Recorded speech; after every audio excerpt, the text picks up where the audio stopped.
በስመ አብ ወወልድ ወመንፈስ ቅዱስ አሐዱ አምላክ።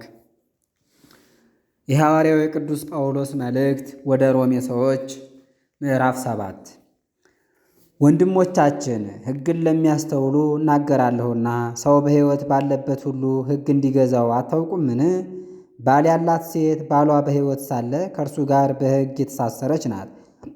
ባሏ የሞተ እንደሆነ ግን በሚስትነት ታስራበት ከኖረችው ሕግ የተፈታች ናት። ስለዚህ ባሏ በሕይወት ሳለ ለሌላ ወንድ ብትሆን አመንዝራ ትሆናለች። ባሏ ቢሞት ግን ከሕግ ነፃ ወጥታለች። ለሌላ ወንድ ብትሆንም አመንዝራ አትባልም። ወንድሞች ሆይ እናንተ እንዲሁ የክርስቶስ አካል ስለሆናችሁ ከኦሪት ተለይታችኋል፣ ለእግዚአብሔርን ፍሬ እንድታፈሩ ከሙታን ተለይቶ ለተነሳው ለዳግማዊ አዳም ሆናችኋል። የሰውን ሕግ በሠራን ጊዜ ግን በኦሪት ሕግ ደካማነት ቅጣቱ ጸናብን፣ ሞትንም አፈራን። አሁን ግን ታስረንበት ከነበረው ከኦሪት ሕግ ነፃ ወጥተናል። ስለዚህ በብሉይ መጽሐፍ ሳይሆን በአዲሱ መንፈሳዊ ሕይወት እንገዛለን። እንግዲህ ምን እንላለን? ኦሪት ኃጢአት ናትን? አይደለችም። ነገር ግን ኦሪት ባትሰራ ኃጢአትን ባላወቅኳትም ነበር። ኦሪት አትመኝ ባትል ኖሮ ምኞትን ፈጽሞ ባላወቅኳትም ነበር። ያችም ትእዛዝ ለኃጢአት ምክንያት ሆነቻት፣ ምኞትንም ሁሉ አመጣችብኝ። ቀድሞ ግን ኦሪት ሳትሰራ ኃጢአት ሙት ነበረች። እኔም ቀድሞ ኦሪት ሳትሰራ ሕያው ነበርኩ። የኦሪት ትእዛዝ በመጣች ጊዜ ግን ኃጢአት ሕይወትን አገኘች፣ እኔ ግን ሞትኩ። ለሕይወት የተሰራችልኝ ያቺ ሕግ ለሞት ሆና አገኘኋት። ኃጢአት በዚያች ትእዛዝ ምክንያት አሳተችኝ፣ በእርሷም ገደለችኝ።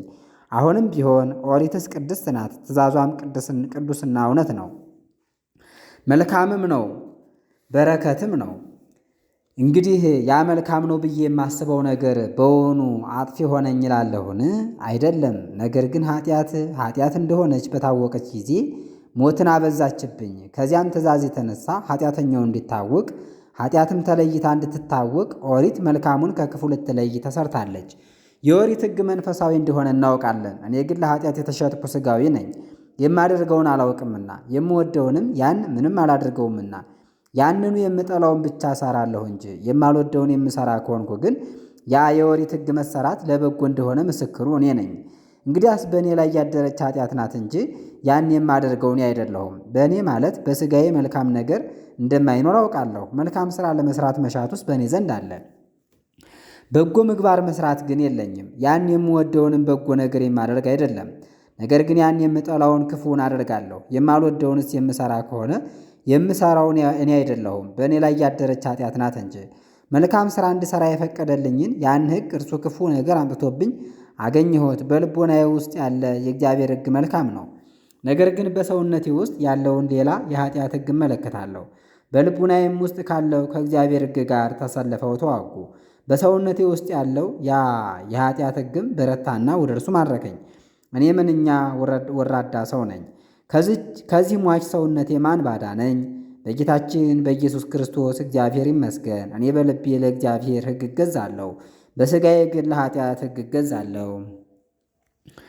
ምዕራፍ 8 እንግዲህ በኢየሱስ ክርስቶስ ላሉት በመንፈስ እንጂ በሥጋ ለማይመላለሱ ፍርድ የለባቸውም። በኢየሱስ ክርስቶስ የተሰጠን ሕይወት የሚገኝበት የመንፈስ ሕግ እርሱ ከኃጢአትና ከሞት ሕግ ነፃ አውጥቶናልና። ስለ ሥጋ ደካማነት የኦሪት ሕግ ከሞት ማዳን በተሳነው ጊዜ እግዚአብሔር በኃጢአተኛ ሥጋ ምሳሌ ልጁን ላከ። ያችንም ኃጢአት በሥጋው ቀጣት፣ እኛን ያጸድቀን ዘንድ የኦሪትንም ሕግ ሰርቶ እንደፈጸመ ሰው ያደርገን ዘንድ። ይህም በመንፈሳዊ ሕግ ጸንተው ለሚኖሩ ነው እንጂ በሥጋ ሕግ ለሚሰሩ አይደለም። እንደ ሥጋ ፈቃድ የሚኖሩ የሥጋን ነገር ያስባሉና እንደ መንፈስ ፈቃድ የሚኖሩ ግን የመንፈስን ነገር ያስባሉ። የሥጋ ሐሳብ ሞትን ያመጣብናል፣ የመንፈስ ሐሳብ ግን ሰላምንና ሕይወትን ይሰጠናል። የሥጋ ሐሳብ ለእግዚአብሔር ጠላቱ ነውና ለእግዚአብሔርም ሕግ ስለማይገዛ መፈጸም አይቻለውም። ለሥጋዊ ፈቃዳቸው የሚሰሩ ሁሉ እግዚአብሔርን ደስ ማሰኘት አይችሉም። እናንተ ግን ለመንፈሳዊ ሕግ እንጂ ለሥጋችሁ ፈቃድ የምትሰሩ አይደላችሁም። የእግዚአብሔር መንፈስ በእናንተ አድሮ ይኖራልና። የክርስቶስ መንፈስ ያላደረበት ግን የእርሱ ወገን አይደለም። ክርስቶስ ካደረባችሁ ግን ሰውነታችሁን ከኃጢአት ሥራ ለዩ፣ መንፈሳችሁንም ለጽድቅ ሥራ ሕያው አድርጉ። ጌታችን ኢየሱስን ከሙታን ለይቶ ያስነሳው የእግዚአብሔር መንፈስ ካደረባችሁ ኢየሱስ ክርስቶስን ከሙታን ለይቶ ያስነሳው እርሱ አድሮባችሁ ባለ መንፈሱ ለሟች ሰውነታችሁ ሕይወትን ይሰጣታል። ወንድሞቻችን አሁንም በሥጋችን ሳለን በሥጋ ፈቃድ እንኖር ዘንድ አይገባም። እንደ ሥጋ ፈቃድ ብትኖሩ ትሞታላችሁ። ነገር ግን በመንፈሳዊ ሥራ የሥጋችሁን ፈቃድ ብትገድሉ ለዘላለም በሕይወት ትኖራላችሁ። በእግዚአብሔር መንፈስ የሚሰሩ ሁሉ የእግዚአብሔር ልጆች ናቸው። ዳግመኛም አባ አባት ብለን የምንጮህበትን የልጅነት መንፈስ ተቀበላችሁ እንጂ እንደገና ለፍርሃት የባርነት መንፈስን አልተቀበላችሁምና። እኛ የእግዚአብሔር ልጆች እንደሆን ለልቡናችን ምስክሩ እርሱ መንፈስ ቅዱስ ነው። እኛ የእግዚአብሔር ልጆች ከሆን ወራሾቹ ነን። የእግዚአብሔር ወራሾች ከሆንም የክርስቶስ ወራሾቹ ነን። በመከራ ከመሰልነውም በክብር እንመስለዋለን። ነገር ግን የዚህ ዓለም መከራ ለእኛ ሊገለጥ ካለው ክብር ጋር እንደማይተካከል አስቡ። የዓለም ተስፋው የእግዚአብሔርን ልጅ መምጣት ይጠባበቅ ነበርና ዓለም ባለማወቅ ለከንቱ ነገር ተገዝቷልና በተስፋ ስላስገዛው ነው እንጂ በፈቃዱ አይደለም። ነገር ግን አስቶ በባርነት ከሚገዛው ከዚህ ወጥቶ የእግዚአብሔር ልጆች ወዳገኟት የነጻነት ክብር ይገባ ዘንድ ተስፋ አለው። እስካሁን ዓለም ሁሉ ያዘንና የተከዘ እንደሆነ እናውቃለን። ነገር ግን የሚተክዝ ዓለም ብቻ አይደለም፣ የመንፈስ ቅዱስን ፈለማ የተቀበልነው እኛም ደግሞ እናዝናለን እንጂ የነፍሳችንን ድህነት እናገኝ ዘንድ የልጅነትን ክብር ተስፋ እናደርጋለንና በእምነትም ድነናልና። የሚታየውን ተስፋ ማድረግ ተስፋ አይደለም፣ የሚያየውንማ እንዴት ተስፋ ያደርጋል? እንዴትስ ይጠብቃል? የማይታየውን ተስፋ ብናደርግ ግን እርሱን ተስፋ አድርገን በእርሱ እንደ ጸናን መጠን ትዕግሥታችን ይታወቃል፣ መንፈስ ቅዱስም ከድካማችን ይረዳናል። እንግዲያስ ተስፋችንን ካላወቅን ጸሎታችን ምንድን ነው? ነገር ግን እርሱ ራሱ መንፈስ ቅዱስ ስለ መከራችንና ስለ ችግራችን ይፈርድልናል። እርሱም ልባችንን ይመረምራል፣ ልብ የሚያስበውንም እርሱ ያውቃል። ስለ ቅዱሳንም በእግዚአብሔር ዘንድ ይፈርዳል። እግዚአብሔር የሚወዱትን ምርጦቹን በበጎ ምግባር ሁሉ እንደሚረዳቸው እናውቃለን። ልጁ በብዙዎች ወንድሞች መካከል በኩር ይሆን ዘንድ አስቀድሞ ያወቃቸውንና የመረጣቸውን እነርሱን ልጁን ይመስሉ ዘንድ አዘጋጅቷቸዋል።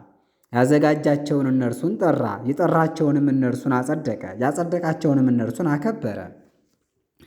እንግዲህ ስለዚህ ምን እንላለን? እግዚአብሔር ከእኛ ጋር ከሆነ ማን ይችለናል? ለልጁስ እንኳ አልራራም፣ ስለ ሁላችን ቤዛ አድርጎ አሳልፎ ሰጠው እንጂ። እንግዲህ እርሱ ሁሉን እንዴት አይሰጠንም? እንግዲህ እርሱ ራሱ ካጸደቀ እግዚአብሔር የመረጣቸውን ሰዎች የሚቃወማቸው ማን ነው? የሚፈርድስ ማን ነው? የሞተው ይልቁንም ከሙታን ተለይቶ የተነሳው በእግዚአብሔርም ቀኝ የተቀመጠው ደግሞ ስለ እኛ የሚፈርደው ኢየሱስ ክርስቶስ ነው። ከክርስቶስ ፍቅር ማን ይለየናል? መከራ ነውን? ሐዘን ነውን? ስደት ነውን? ራብ ነውን? መራቆት ነውን? ጭንቀት ነውን? ሾተል ነውን? መጽሐፍ እንዳለ ስለ አንተ ዘወትር ይገድሉናል፣ እንደሚታረዱ በጎችም ሆነናል። ነገር ግን በወደደን በእርሱ ሁሉን ድል እንነሳለን። ነገር ግን ሞትም ቢሆን ሕይወትም ቢሆን መላእክትም ቢሆኑ አለቆችም ቢሆኑ ያለውም ቢሆን የሚመጣውም ቢሆን በጌታችን በኢየሱስ ክርስቶስ ካለ ከእግዚአብሔር ፍቅር ሊለየን እንደማይችል አምናለሁ። ኃይልም ቢሆን ከፍታም ቢሆን ዝቅታም ቢሆን ሌላ ፍጥረትም ቢሆን ከክርስቶስ ፍቅር ሊለየን የሚችል የለም። ምዕራፍ 9 በክርስቶስ እውነት እነግራችኋለሁ፣ ሐሰትም አልናገርም። ሕሊናዬም በመንፈስ ቅዱስ ይመሰክርልኛል። በጊዜው ሁሉ ብዙ ሐዘን የማያቋርጥም ጭንቀት በልቤ አለ። በሥጋ ዘመዶቼና ወንድሞቼ ስለሚሆኑ እኔ ከክርስቶስ እለይ ዘንድ ጸልያለሁ። እኒህም ልጅነት፣ ክብር፣ ኪዳን፣ ሕግና አምልኮ ያላቸው ተስፋም የተሰጣቸው እስራኤላውያን ናቸው። እነርሱም አባቶቻችን ናቸው። ከእነርሱም ክርስቶስ በሥጋ ተወለደ። እርሱም ከሁሉ በላይ የሆነ ለዘላለም ቡሩክ አምላክ ነው፣ አሜን። ነገር ግን የእግዚአብሔር ቃል አይታበልም። እስራኤል ሁሉ እስራኤላውያን አይደሉምና የአብርሃም ዘር ሁሉ ልጆቹ የሆኑት አይደለም። ከይስሐቅ ዘር ይጠራልሃል አለው እንጂ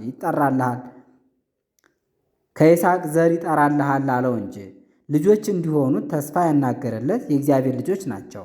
እነዚህ ከሥጋ የተወለዱ ግን የእግዚአብሔር ልጆች አይደሉም። ከርሞ እንደ ዛሬ ወደ አንተ እመለሳለሁ፣ ሳርያም ወንድ ልጅን ትወልዳለች፣ ወንድ ልጅ ታገኛለች ብሎ ተስፋ ሰጥቶታልና።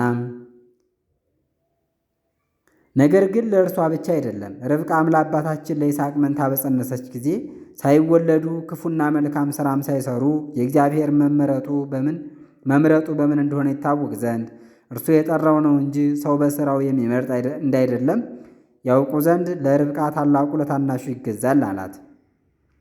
ያዕቆብን ወደድሁ ኤሳውን ግን ጠላሁ ተብሎ እንዲሁ ተጽፏልና። እንግዲህ ምን እንላለን? እግዚአብሔር ያደላልን? አያደላም። እግዚአብሔርም ሙሴን እንዲህ አለው፣ የምምረውን እምረዋለሁ፣ ይቅር የምለውንም ይቅር እለዋለሁ። አሁንም ለሮጠና ለቀደመ አይደለም፣ እግዚአብሔር ይቅር ላለው ነው እንጂ። እግዚአብሔርም ለፈርዖን በመጽሐፍ እንዲህ አለው፣ ኃይሌን በአንተ ላይ ይገልጥ ዘንድ ስሜን በምድር ሁሉ ይሰማ ዘንድ ስለዚህ አስነሳው። እነሆ የሚወደውን ይምረዋል፣ የሚወደውንም ልቡን ያጸነዋል። እንግዲህ ምን ትላለህ? አንተ እግዚአብሔርን ትነቅፈዋለህን? ምክሩንስ የሚቃወማት አለን?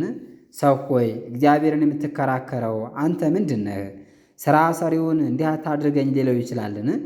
ሸክላ ሰሪ ከአንድ ጭቃ ግማሹን ለክብር ግማሹንም ለሐሳር አድርጎ ዕቃን ሊሠራ አይችልምን? እግዚአብሔርም ኃይሉን የሚገልጽበትን ቅጣቱን ሊያሳይ ቢወድ ትዕግሥቱን ካሳየ በኋላ ለማጥፋት የተዘጋጁትን ቁጣውን የሚገልጽባቸውን መላእክት ያመጣል።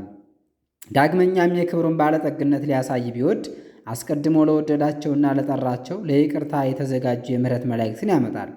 ወደ ክብሩ የጠራንና የሰበሰበንም እኛ ነን። ነገር ግን ከአሕዛብም ነው እንጂ ከአይሁድ ብቻ አይደለም። ነቢዩ ሆሴዕ እንዲህ እንዳለ ወገኔ ያልነበረውን ወገኔ አድርገዋለሁ፣ ወዳጅ ያልነበረችውንም ወዳጅ አደርጋታለሁ። የእግዚአብሔር ወገኖች አይደላችሁም የሚባሉ በነበሩበት አገርም የእግዚአብሔር ልጆች ይሆናሉ። ኢሳይያስም ድምፁን ከፍ አድርጎ ስለ እስራኤል እንዲህ አለ። የእስራኤል ልጆች ቁጥራቸው እንደ ባሕር አሸዋ ቢሆንም የተረፉት ይድናሉ። እግዚአብሔር በዓለም ውስጥ ያደርገው ዘንድ ያለቀና የተቆረጠ ነገርን ይናገራልና። ኢሳይያስ አስቀድሞ እንደተናገረ እግዚአብሔር ጸባዖት ዘር ያስቀረልን ባይሆን ኖሮ እንደ ሰዶም በሆን ገሞራንም በመሰልን ነበር። እንግዲህ ምን እንላለን? ጽድቅን ያልፈለጓት አሕዛብስ እንኳ ጽድቅን አገኟት፣ በእምነትም ጸደቁ። እስራኤል ግን ኦሪትን ሲከተሉ መጽደቅ ተሳናቸው፣ የኦሪታቸውን ሥራ አልፈጸሙምና። ይህ ስለምን ነው? ጽድቃቸው የኦሪትን ሥራ በመሥራት እንጂ በእምነት ስላልሆነ ነው። የእንቅፋት ድንጋይ አሰነካከለቻቸው። መጽሐፍ እንዲሁ በጽዮን የእንቅፋት ድንጋይንና የማሰናከያ ዓለትን አኖራለሁ፣ ያመነባትም ለዘላለም አያፍርም ብሏልና። ምዕራፍ 10 ይቀጥላል። ረድኤተ እግዚአብሔር አይለየን።